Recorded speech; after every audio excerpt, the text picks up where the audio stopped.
बोलो जयकारा बोल मेरे श्री गुरु महाराज की जय। साची दरबार की जय। गुरुमुखो, सत्पुरुषों का कथन है कि तृष्णा है डाकिनी कि जीवन का काल, और निस्दिन चाहे जीवन करे बेहाल। यदि विचार करके देखा जाए तो मनुष्य के जीवन के दुखों का कारण तथा काल के मुंह में ले जाने वाली केवल मात्र एक तृष्णा ही है। यह एक ऐसी डाकिनी है जो मनुष्य की आत्मिक सुख संपत्ति को छीनकर उसके जीवन को बेहाल कर देती है। यह तृष्णा निशंस पिशाचिनी है। इसका उदर कभी भरने में नहीं आता। यदि कोई ऐसा विश्वास करता है कि अपनी सब मनोकामनाओं की पूर्ति करते रहने से तृष्णा शांत हो जाएगी, तो यह मिथ्या है, क्योंकि तृष्णा तो स्वप्न की पिपासा की भांति कभी बुझती ही नहीं। मानव की एक कामना अभी पूर्ण होती ही नहीं कि उससे भी प्रबल दो चार अन्य कामनाएं उभर आती हैं। इसी प्रकार करते करते जीवन समाप्त हो जाता है। मृत्यु आकर गला दबोच लेती है, किंतु कामनाओं की पूर्ति फिर भी नहीं होती। मन की अनेक इच्छाएं मन में ही रह जाती हैं, और जब मनुष्य इस संसार से विदाई लेता है तो यही विचार करता है कि जीवन की कुछ घड़ियां और होती तो कुछ और इच्छाएं पूर्ण कर लेता। अर्थात गुरुमुखो, हमारे मन में बसी हुई तृष्णा तो जर्जर अथवा जीर्ण नहीं होती, परंतु हम स्वयं ही जीर्ण शीर्ण और जर्जर काय हो जाते हैं।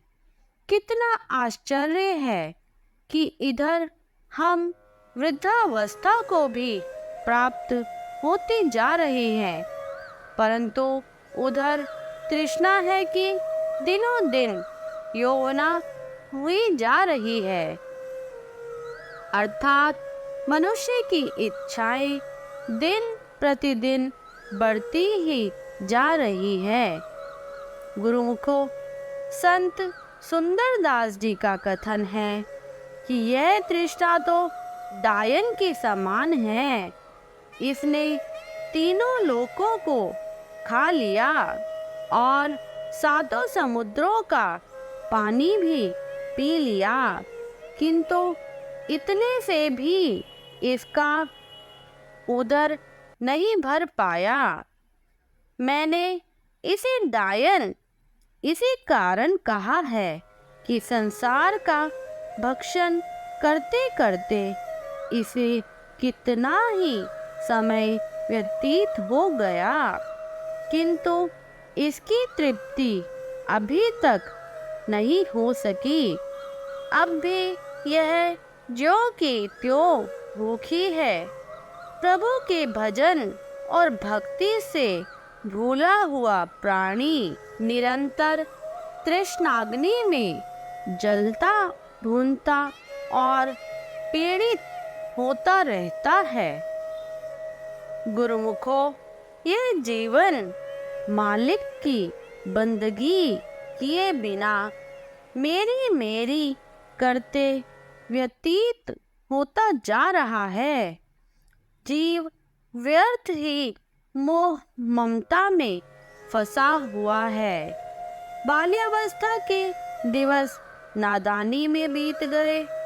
युवावस्था में प्रभु की स्मृति बिल्कुल ही विस्मृत हो जाती है।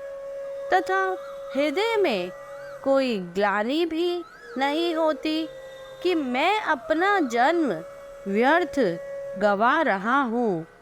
जब वृद्धावस्था को प्राप्त होता है तब पश्चाताप करता है, परंतु गुरुमुखो तालाब सूखने के पश्चात उसके ऊपर बांधने से क्या लाभ। महापुरुष तो संसार के दुखों एवं क्लेशों का अनुमान करके चेतावनी देते हैं कि संसार की कीच में मत फंसो। आशा तृष्णा रूपी अनर्थकारिणी डायन के जबड़ों से स्वयं को मुक्त कराने का प्रयत्न करो। संतों का कथन है कि आशा तृष्णा अथवा लोभ एवं मोह ही समस्त दुखों का मूल कारण है। गुरुमुखो त्रिशालु प्राणी संसार में सदा दुखी ही रहता है।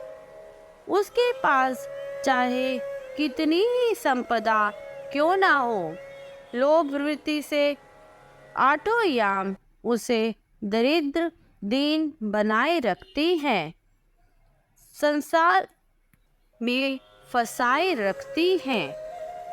अतः गुरुमुखो हमें अपने जीवन को सत्पुरुषों के दिखाए हुए सन्मार्ग पर लगाए रखना है, ताकि हम इस तृष्णा रूपी जंजाल से मुक्ति पा सके।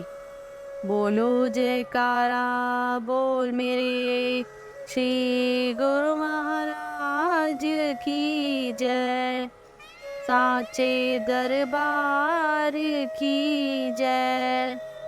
तो भाग्यशाली गुरुमुखो, आज का वीडियो यदि आपको अच्छा लगा हो तो इस वीडियो को लाइक कीजिए, शेयर कीजिए, और यदि आपने इस चैनल को अभी तक सब्सक्राइब नहीं किया है तो प्लीज़ इस चैनल को सब्सक्राइब कीजिए और कमेंट में जय सच्चिदानंद जी ज़रूर लिखें। जय सच्चिदानंद जी।